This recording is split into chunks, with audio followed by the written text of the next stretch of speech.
One of the most constant questions that philosophers have asked is, why do people do bad things? Or maybe even better, how can we make sure that people only do good things? And the Greeks struggled with this question just like modern day philosophers and modern day religions do as well. The first Greek philosopher we know who really dealt with ethical issues on a large scale was Socrates, who we talked about real briefly last week when we talked about classical Greece. Socrates had a theory which was that men do evil because they don't know any better. And that if people truly knew right from wrong, if they really knew the difference between good and evil, they would only do good. Now that seems like an odd thing, and my wife is, who's recording the video, is shaking her head right now, because I think all of us recognize that we know the difference between good and evil and often do the wrong thing anyway. But Socrates wasn't simplistic. Socrates wasn't stupid. He must have known this too. So he must have meant something different by knowing good and evil than we sort of mean in our everyday conversation. What Socrates probably meant was this. If you really understood all the consequences of your actions, if you really knew all the bad things that would come from an evil act, people would refrain from doing it, right? The knowledge of the full consequences of their actions would restrain them, in a sense.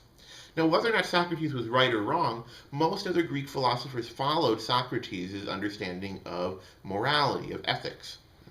And so the question always became, how can people gain a better knowledge of good and evil? If knowing good and evil will stop them from doing evil, how can we make men learn the knowledge of good and the knowledge of evil? Well, this week in the Hellenistic period, we're going to look at three different philosophical movements. The textbook talks about two of them, Stoicism and Epicureanism, and I'm going to very briefly talk about a third one called Cynicism. All three of these groups are going to embrace Socrates' basic idea that men do good things if they know what the good is. So the question becomes then, how do each of these three philosophies think that one can learn the truth about goodness? Now they actually all have even one more thing in common. They all agree about why people don't know good and evil. They all agree that men don't know about good and evil because they're distracted. Right?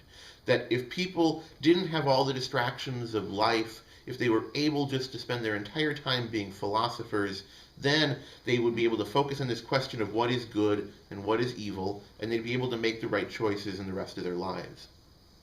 Now, for the Stoics, right, why do men do evil? They don't know the good. Why don't they know the good? They're distracted. What are they distracted by? Well, the Stoics would say that men are distracted by two things, pain and pleasure. For the Stoics, all sort of emotions, whether it's pain or pleasure, all things in life external to yourself should be ignored. The Stoics believed that taking too much pleasure in something can be just as distracting as sort of wallowing in pain. And so the goal of a Stoic would be to sort of let life pass them by in a certain sense. I always tell my students the Stoic philosophy was to suck it up.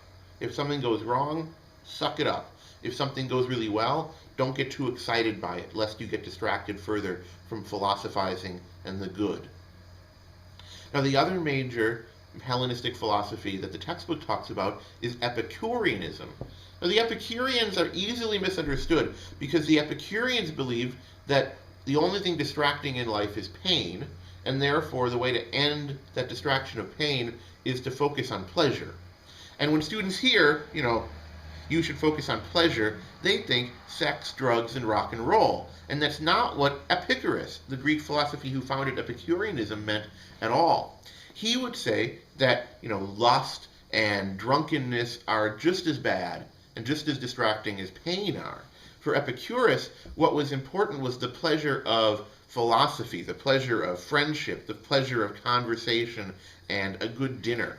Epicurus believed that the best way to become a good person was to sort of leave public life behind, move out to your country estate, which of course means you have to be quite wealthy, stop working, eat good meals, drink fine wine only in moderation, and have your friends over for dinner every night for long rambling conversations. That was the goal of the Epicurean philosopher. Now, the third movement, which the textbook doesn't really talk about, which was still important, is the Cynicists. Now, we use the word cynic today in a different way than the Greeks would have. Today, if you say somebody's being cynical, you mean that they're taking kind of a negative view on everything. They're always scoffing and looking down on things. A cynic in ancient Greeks was a little different. The word cynic in Greek means dog. And so the cynics were philosophers who tried to live life like dogs, which sounds kind of odd, and it is a little bit odd. The major cynic philosopher was a man named Diogenes. And Diogenes, the cynic, felt that the best way to attain a knowledge of good was to drop out of society. What distracts you? Not pleasure and pain, like the Stoics and the Epicureans believed, but society itself, and all the rules of society distracted you. So how do you get past the distraction? By giving up all of your possessions, by giving up all of your property, by not worrying about social conventions anymore. Diogenes, for instance, gave up all of his possessions except for a bowl and a robe, and he lived in an onion barrel in the center of town in Athens. And he urinated and defecated in the streets, and he ate in public. He did everything in his life in public, and he tried to live his life as close to that of a dog as he could. Why? Because the Greeks would say that a dog has no shame. A dog isn't worried about what it looks like or where its food comes from. A dog is always happy. At least Greeks believed that dogs were always happy. Now, all three of these movements, right, Stoicism, Epicureanism, and Cynicism, all argue, right, that the way to gain knowledge of the good, the way to be a good person, is to free yourself from distractions.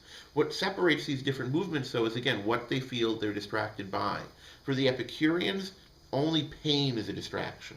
For the Stoics, pleasure and pain is a distraction. And for the Cynics, sort of everything is a distraction, and one must give up sort of every aspect of civilized life in order to free themselves from those social conventions, to truly have the freedom to be a philosopher, to truly have the freedom to understand what the good is.